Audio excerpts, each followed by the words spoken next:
G'day ladies and gentlemen, thank you very much for joining me on my journey back into the constraints-led approach for BJJ. It's been a while since I've been on the screen, as you will undoubtedly know. I've taken a little bit of time off. There's a couple of reasons for it. One, I just felt like I was going over the same shit over and over and over again. Two, I kind of found my rhythm with a lot of the stuff that I was doing with my classes, etc. And once again, I was repeating the same stuff over and over. I was repeating the same stuff over and over. I was repeating the same stuff over and over. As you also know, I've been looking at using a little software thing that's still in the works, but had to take a little bit of a back seat because we moved gyms. We are now in a bigger location. You'll be able to see that very soon. Part of that moving into a bigger location means that I'll be moving into an office there, which means that I'll have a new place to record from, etc. The reason for this video, however, was something came up over the weekend. Ridwan had his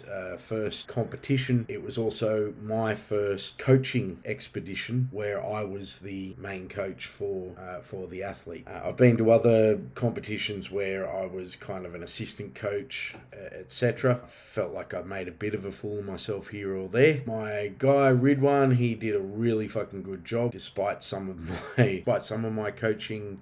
I'll just leave that. Ridwan did really well. I'm early on in the piece when it comes to shouting from the sidelines. So I had a thought today. I'll do a quick video, and that thought was essentially that I've got to put myself in that position a lot more often. Now, currently, I train for the bulk of the week while also coaching. So a lot of the games that I'm playing them with my guys. I get the feeling that I need to be more of a coach sometimes, and that I need to start learning how to watch and coach people. And I'm not quite sure how to do that any other way but ecologically and just getting in and doing it. So over the next period of time, over the next sort of, let's say, I'll give it a 6-week sprint, I'm going to try to teach myself how to coach from the sidelines effectively using ecological dynamics. And so I have to figure out ways to do that. That's going to be fun. I have a feeling I know what I want to do.